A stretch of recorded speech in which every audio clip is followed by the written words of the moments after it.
clear for liftoff.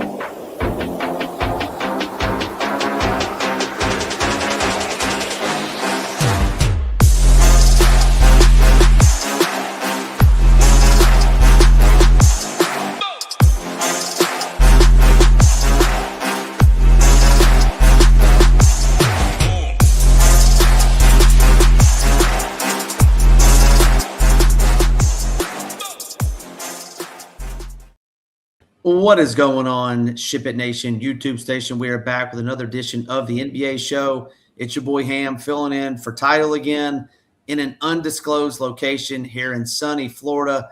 Weather's beautiful here, Rio, but we're here to talk a 4-game slate today. Before I pass it over to you, say what's up to the folks in the chat. Little Neck, my guy Newens. Newens, I missed you yesterday, man.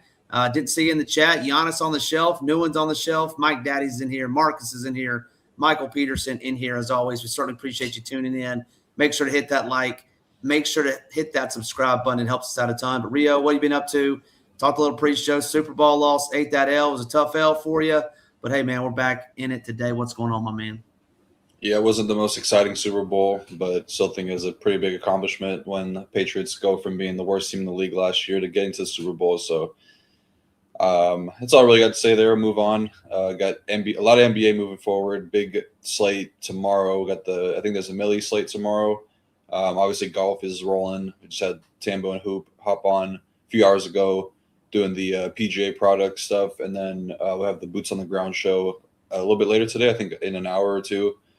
But yeah, not much else going on. I'm excited to get through this last week of basketball, get a little bit of a break in there, and then be kind of a race to the finish line. The slates are going to be – the dynamic of the slates will be changing in a lot of ways when, you got a third of the league is going to be tanking, so there's going to be a lot of weird lineup stuff happening. We've already seen stuff happening with the Jazz, Pacers, Nets, Wizards. All these guys are resting their players. But then the playoff race will be heating up as well, so we'll start to see a little bit more condensed rotation as these teams will be battling for playoff positions. So I think it'll be a good second half of the season, but definitely excited about getting a little bit of a break in here in the next week or so. Yeah, tomorrow night's slate is going to be a really good one. Then Thursday, I think there's a game or two or three. And then, yeah, Friday, I think, is we don't have any NBA going into the All-Star break. Gang Green, what's going on, my man? Ricky's in here. Avery's in here as well. Certainly appreciate you tuning in. Phoenix Reeves is in here as well. But yeah, let's we need 5 more wins, I think, out of our Jazz, Rio. I know you want them to tank, but I need them to go like 5 for 25 the rest of the way to get over, 19.5 or 20.5, whatever their win total is for the season. So hopefully they'll win. It'll be tough. The bottom third of the bottom 8 teams are all within a game or two of each other. So I don't know what could happen, but they definitely need to secure a bottom 8 pick for sure, or a top 8 pick. Yeah. Well, hopefully what's his face, Bryce Sensabaugh keeps draining threes late in the fourth quarter to get us a win. And Newens just hurt my feelings. Newens said, hey, I saw Ham was in there yesterday, so I closed the laptop, taking shots out here from my guy Newens. But, hey, it's okay. We got Rio here today to carry me through these 4 games. We're going to break it all down for you. Hit that like, hit that subscribe button. And if you aren't a member at the Nation, head on over there now, 5 days for $19. That'll get you all the NBA up to the All-Star break. As Rio mentioned, we got our golf thing rocking and rolling right now. No better time to head on over there. Let's get into the first game, though. I got it pulled up. We got the Pacers. No Johnny Furphy tore his ACL taking on these Knicks. Knicks will be out without Mitchell Robinson tonight. So talk to me a little bit about this game. Pretty big spread. We know the Pacers are tanking, Rio, but the Pacers at the Knicks in the Garden. Yeah, so both these teams play tomorrow. The Pacers play the Nets, so I feel like they would probably play their guys tonight and then sit out everybody tomorrow. That just makes the most sense. Tomorrow is a game you definitely want to lose. And then the Knicks play Philly tomorrow. So I feel like if they could give OG another day off, then probably make a little bit of sense to do that tonight. But, yeah, this game has the most blowout potential. 11.5-point favorites are the Knicks, and they definitely should be. I think this game is going to be largely non-competitive. Knicks are first in defense, 5th in offense, and 1st in point differential over the last 2 weeks.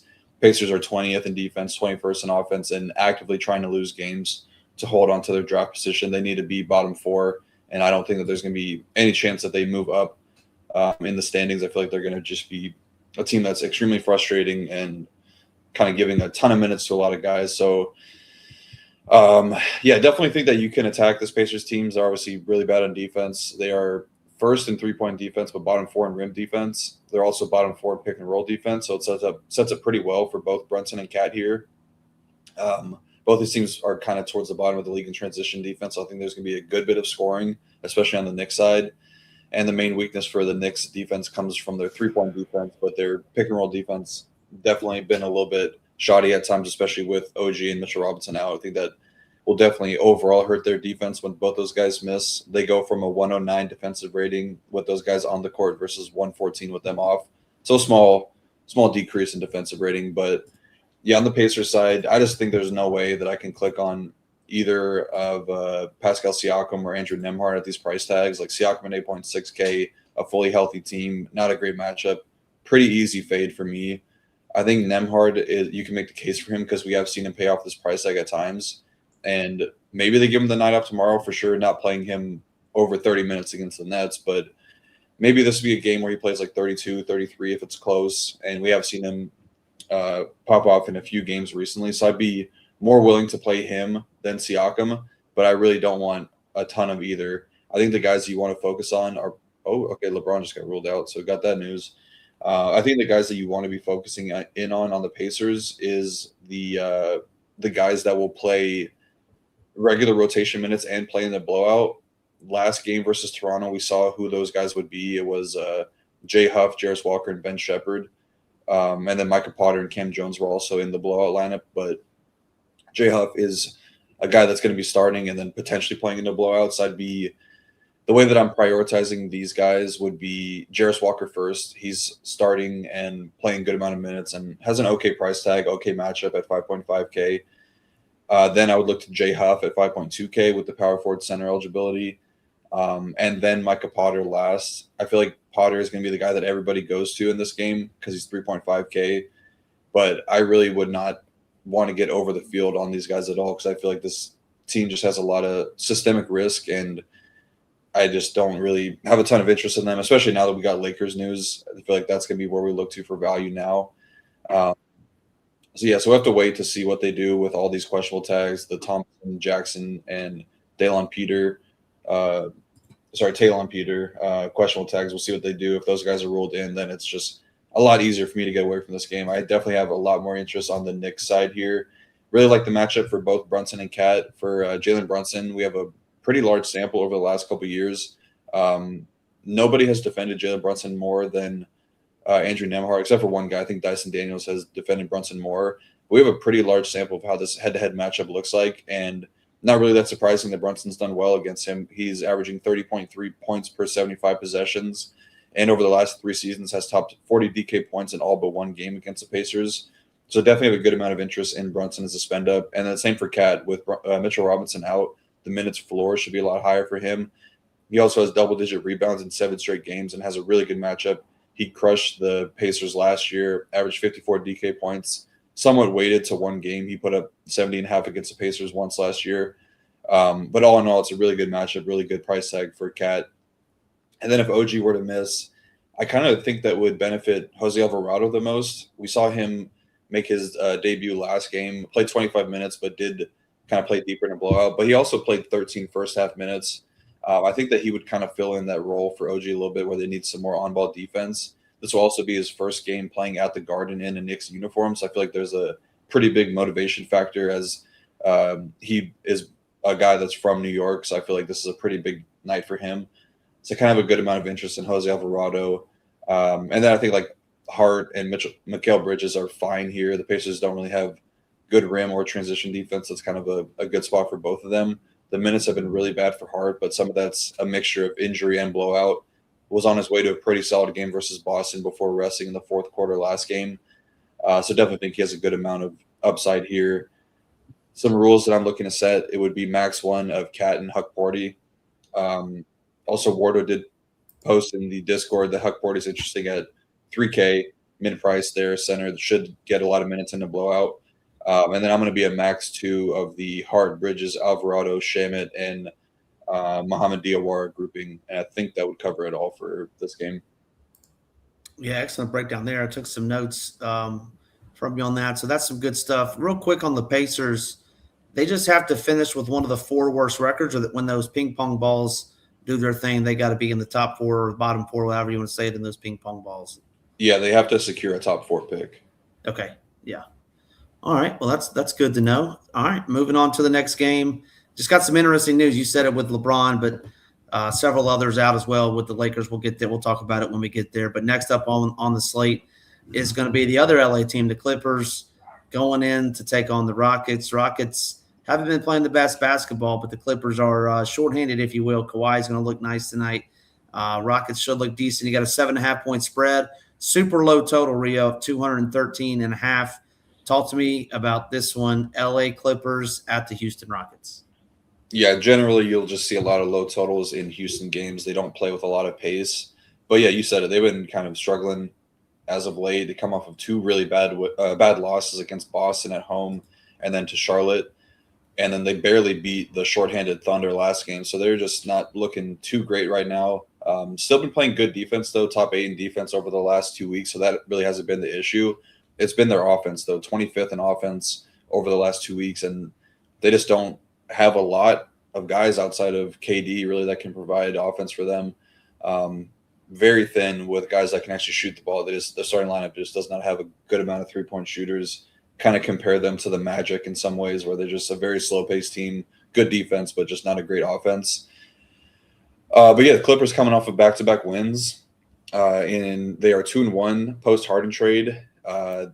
They have a 108.5 offensive rating, which is the third worst in the NBA since the Harden trade, but also have 112 defensive rating, slightly above their average. You remove Harden and Zubac off the court, the defensive rating is just under 113, but their offense is at 108.8, so it's kind of perfectly in line from what we've seen from them over the last 3 games.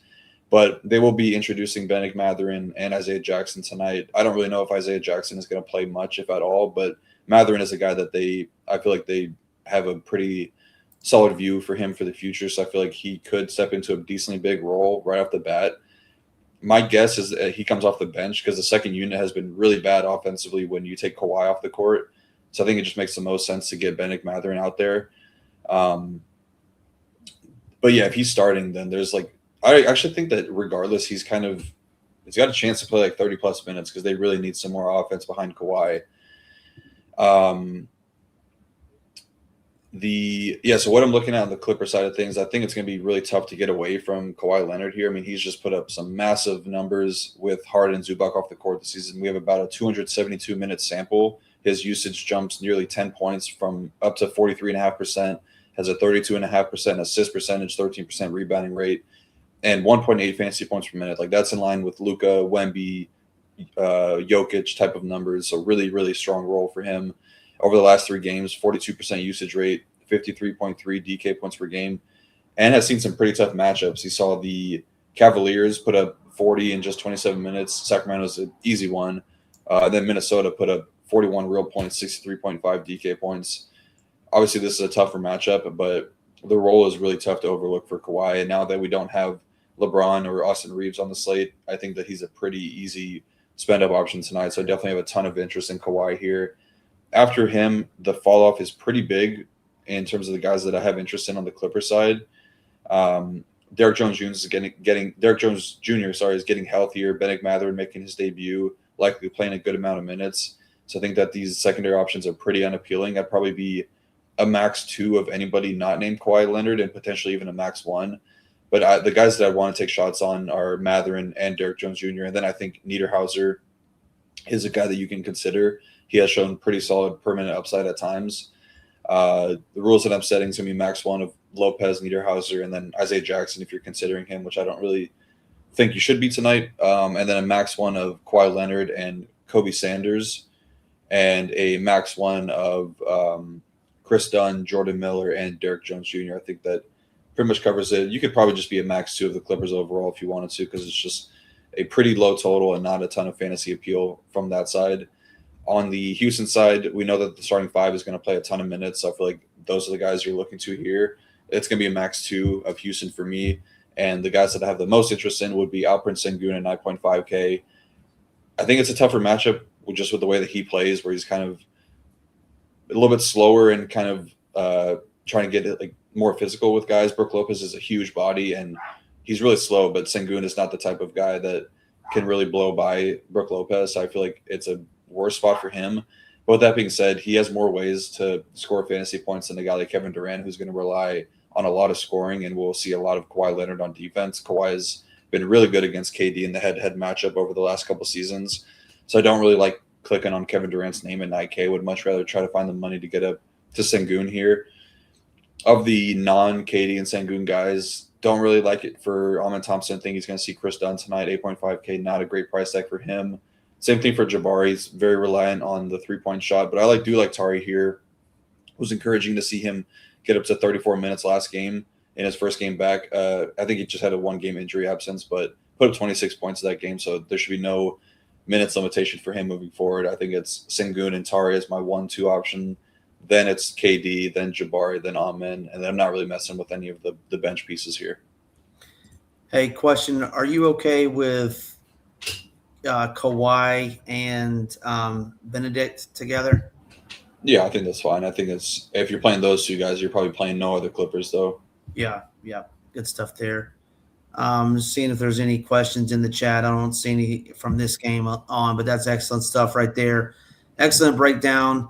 If you are just now joining us and you haven't done so already, make sure you're hitting that like, make sure you're hitting that subscribe button. Helps us out a ton over here. And this game is going to be a good one, I think, from a fantasy standpoint. Got the highest total on the day, 228.5 points. Cooper Flag has turned into prime. I don't know who he's turned into. He's turned into somebody really good, but he's been playing good ball. Devin Booker, a lot of love for him in the chat. No Grayson Allen tonight. But talk to me a little bit about this game. Mavericks catching 8.5, going into the desert to take on the Suns. Yeah, Dallas, another team that's going to be tanking, but at least they are playing it a little bit closer when the game is close. You're going to see pretty heavy minutes from the main guys. So I definitely agree that this game probably has the most appeal from a stacking standpoint. Chris Middleton is going to be making his debut tonight. I think it's his first game, but we did see Marvin Bagley play last game. And it sounds like Klay Thompson's going to miss tonight. He was not with the team yesterday. He's only listed questionable right now, but from what I got from the beat reporters, it sounded like he's going to miss tonight's game. And then they also have doubtful tags and all the G League guys, but doesn't really thin them out too much because they do have Tyus Jones, Caleb Martin, AJ Johnson. All these guys will probably see minutes, especially if it's a blowout. And then on the Sun side, just Grayson Allen out, and then Cole Anthony not with the team just yet. So I'm not sure if he's even going to play for them at all this season. But yeah, Mavs coming off of a semi-blowout loss to San Antonio. Otherwise, they've been in some pretty competitive games versus tougher opponents. Suns are one of the better defenses in the league. They're 12th in defense and 9th in offense over the last 2 weeks, but a little bit higher on the season-long average. Mavs are 25th and 25th on defense, 24th in offense lately, so just not playing great ball. Mavs do lean a little bit more of a rim funnel, also lack some on-ball defenders. They're bottom half of the league in pick-and-roll defense, so pretty decent spot for the guards. The Suns are a little bit more vulnerable with three-point shooting, but they're also a bottom 5 rebounding team, so it's an okay spot for the bigs on the Dallas side. Yeah, it's pretty gross for Dallas. I think that Cooper Flag is obviously the guy you want to look to at 8.7K. He's just had a massive role over the last 5 games, increases across the board to his usage, touch time, potential assist, and scoring. Should keep that going into the All-Star break. Going to see a lot of Dillon Brooks tonight, but he was okay against him earlier this season. Went for 42 DK points in just 34 minutes, and if it's a close game, we've seen him get up to like 38 minutes, which would make him a pretty solid spend-up option. Marvin Bagley played 16 first-half minutes last game, but mainly due to Daniel Gafford picking up 3 fouls in the first half. I think if you're playing him, you're obviously a max 1 of Gafford and Bagley, but I do prefer Gafford here. He's shown pretty solid per minute upside when you take off Anthony Davis and all these other guys off the court. So he looks okay. And then we have seen some of these other guys spike for decently big games, like Najee Marshall at times, Max Christie, but just don't really know what the roles are going to look like for these guys when Middleton is playing for them.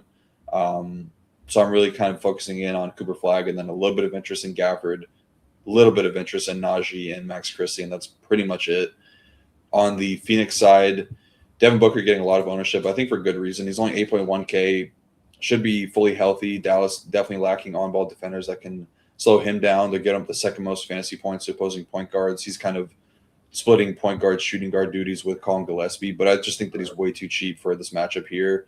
And then if we do get the scenario where the game does stays close, I think a mini stack with Booker and Cooper Flag is one that I could see scoring pretty well. So I like those two guys correlated together.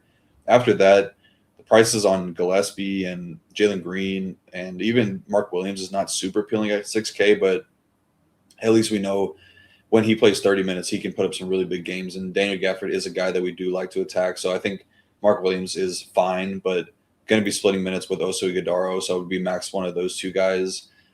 And I really have nothing else to say on like the Royce O'Neal, Jordan Goodwin, Gillespie, Brooks side. I think that Brooks is fine just because he's shown really strong usage regardless of Devin Booker being in or out. He's going to get his shots up, but he will be guarding Cooper Flag tonight. And Flag's been pretty aggressive at drawing fouls over the last 5 games, averaging 6.2 free throw attempts per game.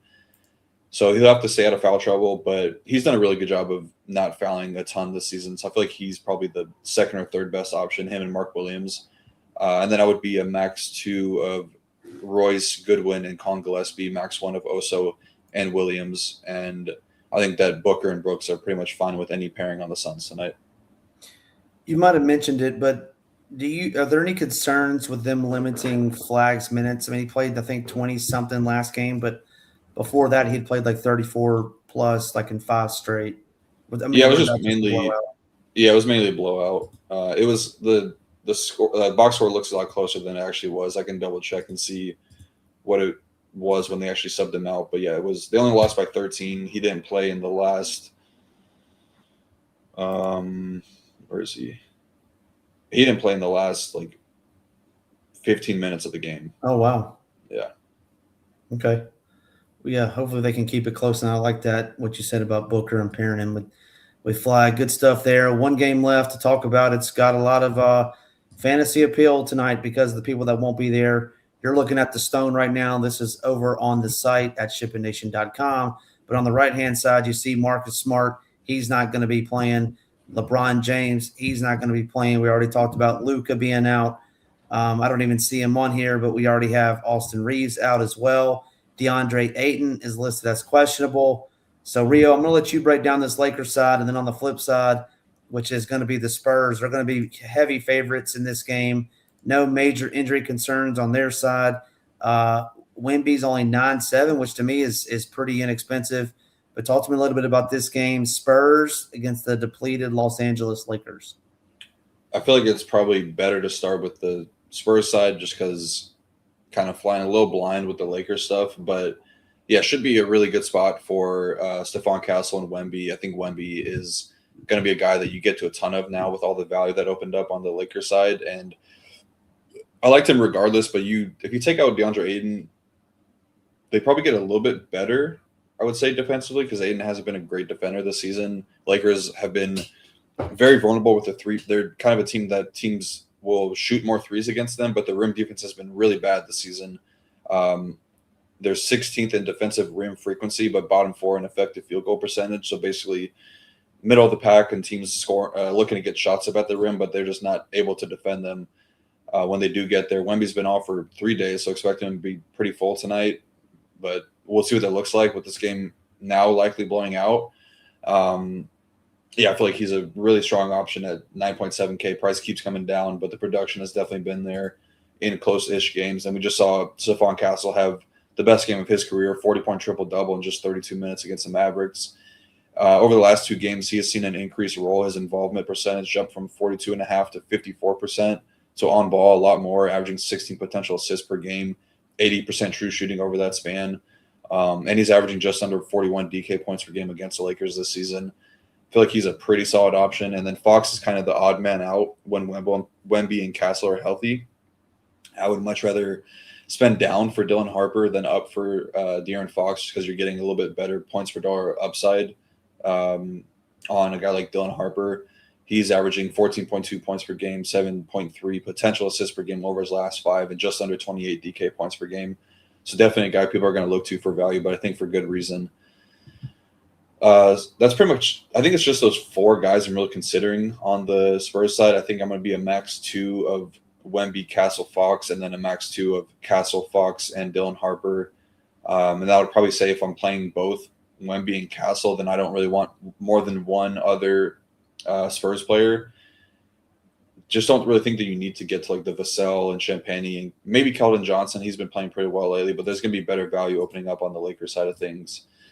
Now that LeBron, Reeves, and Luka are out, I think the sample size is going to be really small for the Lakers. So it's kind of just depending on who starts. I feel the best about the roles for LaRavia and Rui. I kind of already did, regardless of Reeves being in or out.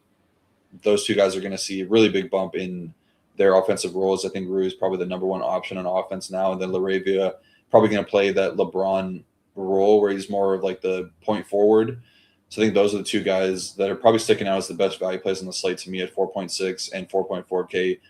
Both have dual eligibility as well, so they fit pretty much any build.